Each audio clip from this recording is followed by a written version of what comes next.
My topic here is on naloxone. Obviously, in our whole area in Muhlenberg County has been noted for it for a while, is heavy into opioid addiction, opioid overdoses.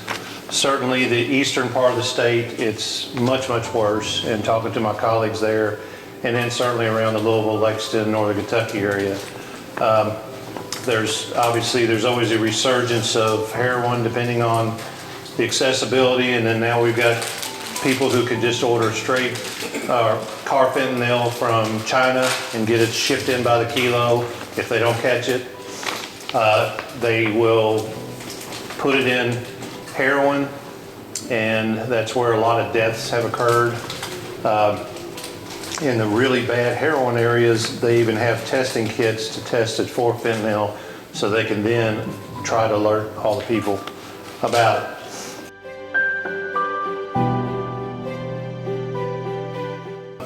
Obviously, it's people taking legitimate prescription medications and don't understand that taking more is not necessarily better.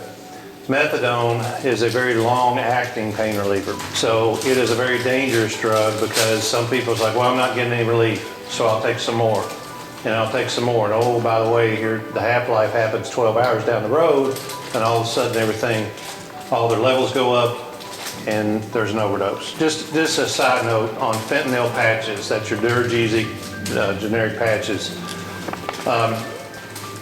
If anybody in your household or anybody you know or pass along to people in the community, if anybody's taken those, they really need to make sure they check them, several times a day. If one of those patches comes off and gets on a child, they'll overdose. If one of them gets on a dog or a cat, they will die of an overdose. So they are very, very dangerous, especially in the shower. Coming off in the shower, then a child or somebody else gets in the shower after them and gets on their foot. It can be very dangerous. So I can't stress that enough. Obviously, illicit drug users with heroin, talked about the carfentanil. One thing that I've been on the Muhlenberg County Department of Health for about 22 years, and we were the first ones out on an island to do a syringe exchange program, and you're like, your first knee-jerk reaction is, why are we aiding people in this? Well, a little town in southern Indiana overnight had 69 HIV cases because of sharing needles. So it is, it's a step approach. First of all, we give them, hopefully, the syringes to where they're not going to be sharing needles. That's number one. And then we try to get a relationship with them, and then we work on them through some type of, hey, let's think about rehab. Let's think about tools that we can get you some help to really change this whole situation that you're in. But starting out with having clean syringes does help. And a lot of people, like I said, knee-jerk reaction, you think, oh, well, all we're doing is aiding people. No, we're actually preventing a health risk to the community by doing that. Obviously, your prescription drug abusers.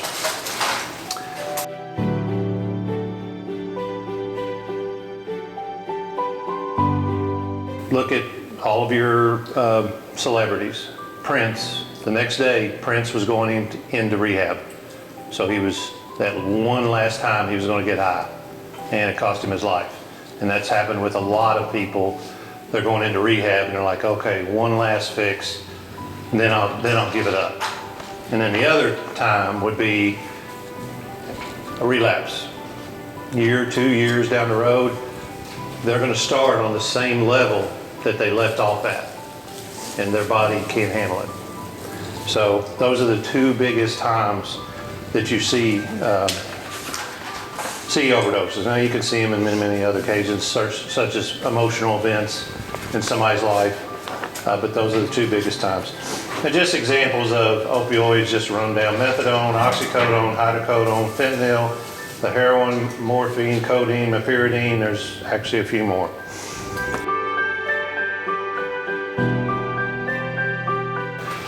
there's a Good Samaritan law now. So if you have 3 or 4 people that are abusing drugs and somebody needs help, those people are protected by the Good Samaritan law if they call for help, 911, and stay with the person. The reason why it's so important, this is the worst case scenario. 70-year-old who's a drug abuser. Because, and you just found them on the side of the road, what would you do? Is it a heart attack? Is it an overdose?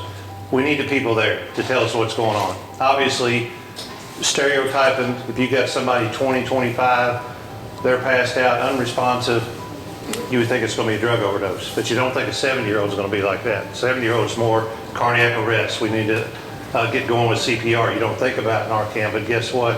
If you had a son or daughter there and said yes, just took too much hydrocodone, took half a bottle, thought it was his methotrexate, supposed to take 6 tablets every Monday. He took 6 tablets of hydrocodone. You know, so those people there are very important to tell you what needs to be done by you asking questions, and especially when EMTs get there.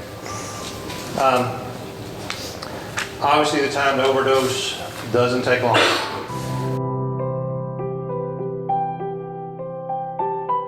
Your telltale symptoms are your pinpoint pupils, your blue-gray skin and nails, unconsciousness, severe sleepiness, limpness, can't get them aroused at all. And one way of checking is when somebody is down is to take your knuckles and rub on their chest really hard. And if you can't get them aroused there, then you got to start either the rescue breaths. We sell these at our stores. I recommend everybody get them, and this is the one-way valve here. So in case you did come upon somebody you have no idea who they are, you're protected. And you're try to carry gloves also. It just helps. So you want to go, when you get these out, and on your in your pamphlet you can see what they look like. And basically you shove the nozzle all the way up in the nostril, and then you release it very quickly.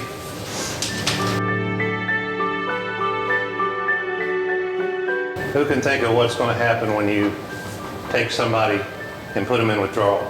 Give them the dose, take a step back. Of course, obviously you want to holler at somebody, you dial 911, get them there. Narcan is only good for about, depending on people's metabolic rate, it's only good for 45 minutes to 90 minutes. So if you just sit there and say, oh, everything's fine, they can go back into overdose. That's why when they get them in the ER, they're giving them a Narcan drip. So it gives them Narcan over time, it blocks those opioid receptors, it can finally get out of their system and they're fine. But that's the part that I want everybody to understand, is that I would love for all of us to have these. And when we first started getting these in 2019, good old insurance companies, you know, Ron Poole was not a drug addict. If this showed up on my drug profile through my insurance was dropping people because you're a drug abuser. So that fight has done been won. You know, they know now that anybody and everybody needs to have one of these if at all possible. And it doesn't mean that you are a drug addict. If you get one, you may have a relative or you just want to be prepared. Most police officers, they'll have 5 or 6 doses. That's the only downside I see about what's going on in the Narcan world. Talk to a police officer. Sometimes they have to give 4 and 5 doses to get somebody to come around. That's, you know, I've got 2 doses here. So they do battle it all the time. One bottle, this has 2 doses in it. So all it is, you just put your fingers here, shove it up there, and it delivers very quickly. I've had placebo ones, and you almost deliver it. So that's, you know, I know it's going to be tough with you being in a high state of panic to help somebody out, but just try to control yourself and and tear these open and use them. This is the 4. The .4 is the injectable syringes, but this is the nasal spray, 4 milligrams.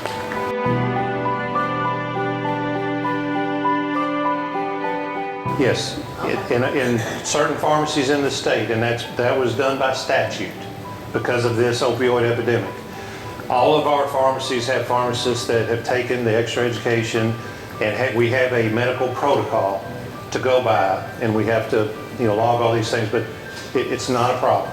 If somebody's even in an emergency, hey, I need one, all right, we'll fill out the paperwork later. Just get it and go.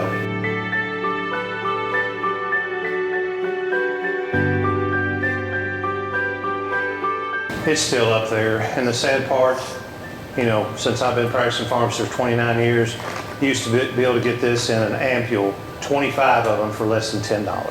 That was my purchase price, and it wasn't much more than that to the public. That's the sad part. I hope and pray that we get that price down, and I hope and pray we get more and more insurances that will cover it. But we need to get the price down because it's ridiculous. I mean, come on, that's not a hard. The drug is not expensive. We know that, and that delivery method is not very complicated. So let's. How much is that box? Right now, it is right at. It was give or take $200. I think it has come down from that. We have, our most southern store has had the most people come in so far. We just try to I do things like this to try to get the word out that it's available. It would be great. This one, I've had it 2 years, and I still got to this fall before it goes out of date. So they do pretty good on expiration dates. Do that, the reason why I had my wife do something that usually interrupts you and it's like, oh, why did she do that? Since I've started, another person has died of an opioid epidemic every 12 minutes. What he's talking about is morphine equivalents. In this state, I'm the president of the Board of Pharmacy right now, and I would love for us to push for that, to where when a prescription is dispensed, we know what kind of equivalencies there is, because certain states has it 80 equivalents, some states have it as 100 equivalents. Once you dispense a daily dose above that, then you must also write a prescription out for the Narcan, because there can be what he was saying, the unintended overdose, because you are giving somebody a very high dose. These drugs naturally cause respiratory suppression. So that's the reason why you have the shallow breathing or barely breathing at all. You may have a heartbeat and no breathing. So that's the reason why you've got to use this and give respiration. I'm pretty sure these are less than $10 because I sell them at my cost because I want people to have them. And I need to get some more. I would love it if everybody called me, hey Ron, everybody's buying these. And believe it or not, you can see in the fine print, I think it's even on here, it requires a prescription. It don't in my stores. I don't care. They can come get me. I would love for everybody to have one of these in their glove boxes. But certainly I would like the Joseph Lowry's and anybody to write for them. That'd be great. But I want everybody to have one. And what is somebody going to do to hurt somebody? Why does he need a prescription on it? We want it to get out there for the people.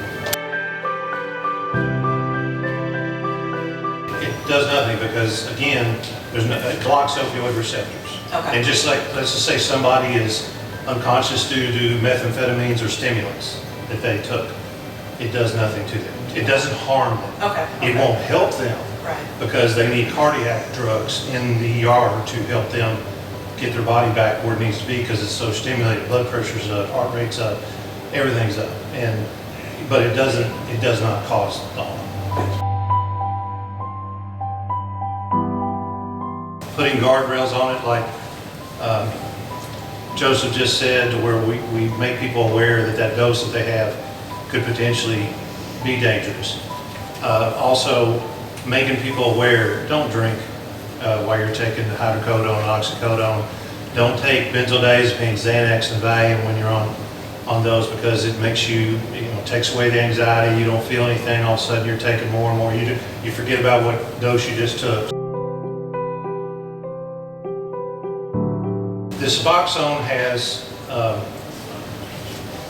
this in it. So it is blocking, but it's also stimulating those opioid receptors. But there's enough of another agent in there, buprenorphine, to keep people steady. Now, you know, we have one of the largest Suboxone clinics there in Central City. There's a lot of very high functioning people in our society that have to have a Suboxone. And it is their goal to try to get off of it. And they do try, and sometimes they fail and they go back on it. But I've also known them for a long time. I've known them for a decade. And, you know, they're in all walks of life in our community. And it allows them to get back to a normalcy. And yes, a lot of them will always tell you, yes, I still want to get off of this too, and I am trying. But yes, we do have people that get it, And that's trade it. prescription, right? Yes, and that's prescription too. But yes, there's people that love to abuse that too. And even though it has the ability to, you know, prevent the huge highs, they still find a way to block that and, you know, drink with it, do benzodiazepines with it, you know, anything with it to get the high. So it can, obviously it can be abused too, it's controlled also, but you bring up a good point there. When we had the opioid conference, we had 2 doctors that ran rehabilitation clinics, and they call it MAT therapy, you know, medication assisted therapy. So that's your Suboxone, and they swear by it.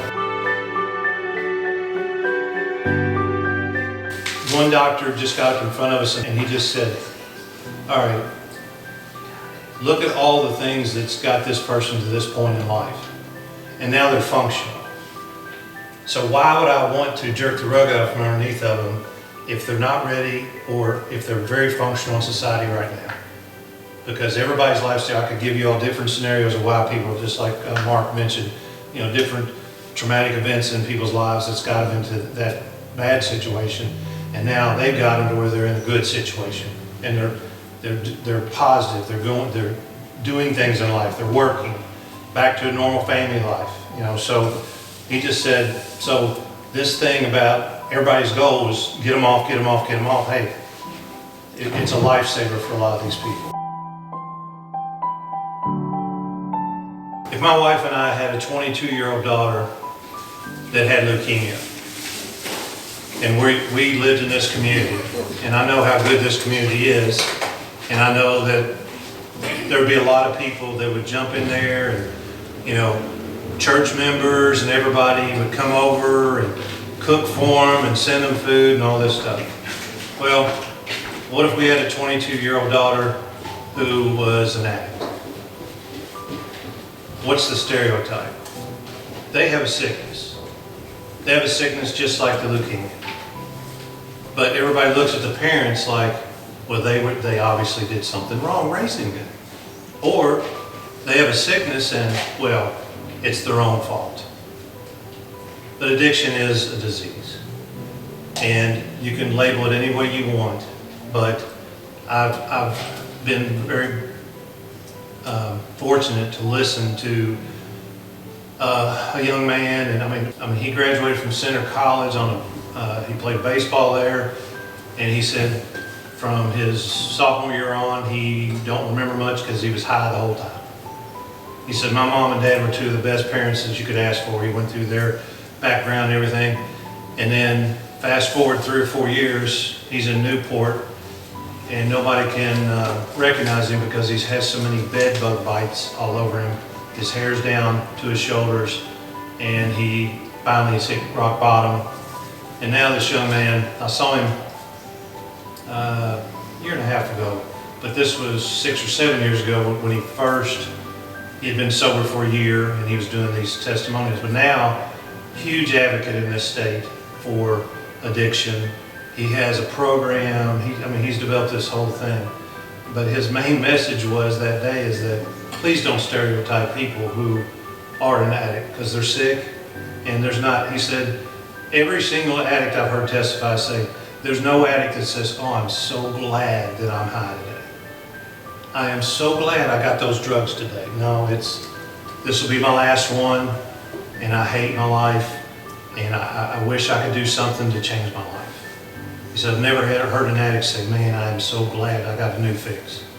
It's just because they know what's coming next. Where's the next fix? Where's the next fix? I will say, the gentleman Ron is speaking about was saved with Narcan. Yes.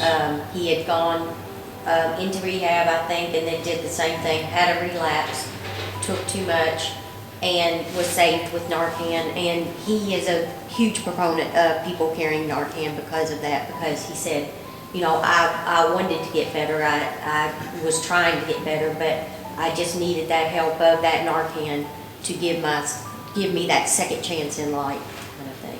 And there was an attorney that showed up one day at one of our pharmacy conventions. He goes, I didn't know I was going to be giving testimony in front of a bunch of health professionals, but here goes. And he's a practicing attorney in Louisville, and he went through his, you know, and he was brought back with Narcan and given a second shot at life, and gave a great testimony as to, you know, where you can go if you just have enough people trying to help you get in the right direction. So thank you all for your attention.